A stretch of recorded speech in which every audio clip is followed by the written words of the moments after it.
पिछले 8 महीनों से चल रहे रूस यूक्रेन युद्ध के बीच अब रूस ने फैसला किया है कि वह अपनी सेना को यूक्रेन के खेरसॉन से पीछे हटाएगा।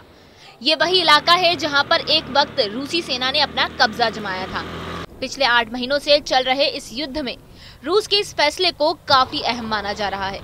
रूस ने अपनी सेनाओं को आदेश दिया है कि वो यूक्रेन के खेरसॉन से निकल जाए। हालांकि यूक्रेन के अधिकारियों ने इस कदम की तत्काल पुष्टि नहीं की है। वहीं यूक्रेन के राष्ट्रपति वोलोदिमीर जेलेंस्की ने कहा है कि रूस हमें अपनी चाल में फंसाने के लिए खेरसॉन से हटने का स्वांग रच रहा है।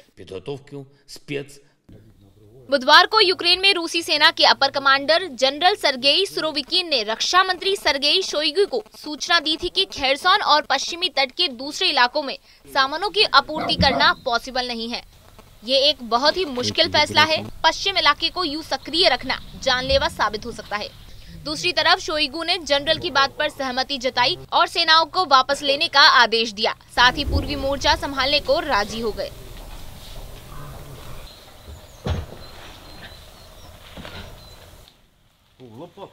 खेरसॉन एकमात्र ऐसी प्रांतीय राजधानी थी जिस पर रूसी सैन्य बलों ने 8 महीनों की लड़ाई के दौरान कब्जा किया था। खेरसॉन उन 4 प्रमुख इलाकों में से एक है जिसे पुतिन सरकार ने रूस में शामिल करने का ऐलान किया था।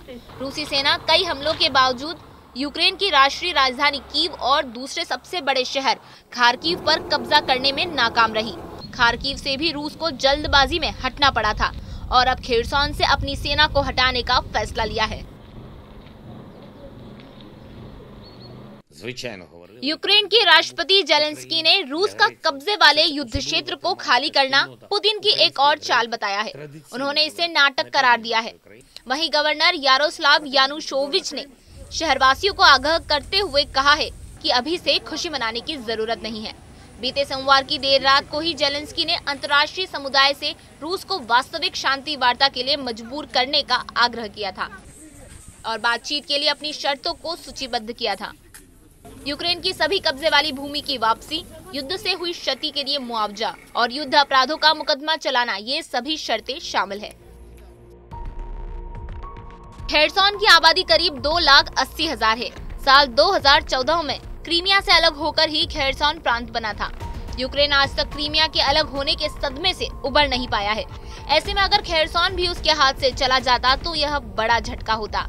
नीपर नदी के किनारे और काला सागर के मुहाने पर स्थित खेरसॉन एक बड़ा औद्योगिक केंद्र है। जब से रूस ने यूक्रेन पर हमला किया है तब से ही यूक्रेनी मिलिट्री चिंता में है।